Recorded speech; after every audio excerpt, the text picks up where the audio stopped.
গল্পটি যারা মনোযোগ সহকারে শুনব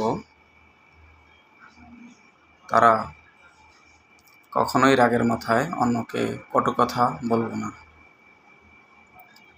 চলুন তাহলে গল্পটি শুরু করা যাক।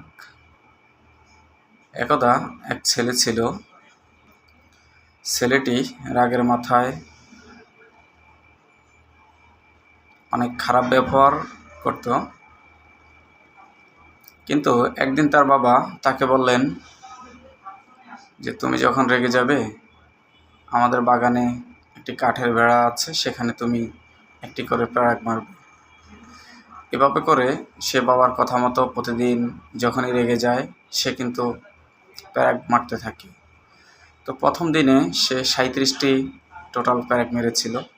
এভাবে করে দিন যাচ্ছে। পরবর্তীতে একটা সময় গিয়ে প্যারাক মারা আস্তে আস্তে কমে যাচ্ছে, কারণ সে মনে করলো আসলে আমার প্যারাক মারার থেকে রাগ নিয়ন্ত্রণ করা অনেক সহজ। এভাবে করে একদিন তার বাবার কাছে আসলো। এসে ছেলেটি বলল, বাবা এখন আর একটিও প্যারাক মারা লাগে না, আমার রাগ আমি নিয়ন্ত্রণ করতে পারি। তো তারপরে বাবা আবার নির্দেশ দিলেন যে যে প্যারাকগুলো মেরেছ এবার তুমি এই প্যারাকগুলোকে যতবার রাগ নিয়ন্ত্রণ করবে তখন থেকে তুমি কি করবে, প্যারাকগুলোকে তুমি উঠাবে। এভাবে করে একদা সবগুলো প্যারাক আবার উঠিয়ে ফেলল। পরবর্তীতে একদিন সেই কাঠের ভাড়ার কাছে নিয়ে গেল তার বাবা তাকে।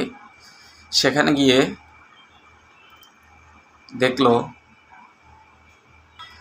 কাঠের ভেড়াটি ছিদ্র অবস্থাতে আছে। তখন তার বাবা তাকে বলল যে তুমি রাগের মাথায় কটু কথা বলো, খারাপ ব্যবহার করো যার সাথে, হয়তো বা পরবর্তীতে তুমি সরি বলে ক্ষমা চেয়ে নিতে পারো, কিন্তু যে দাগ লেগে যায় এই দাগগুলো কখনোই মুছে না। তাই রাগের মাথায় আমরা কখনোই কাউকে ছোট করে কথা বলবো না, কাউকে কখনোই কারোর সাথে খারাপ ব্যবহার করব না।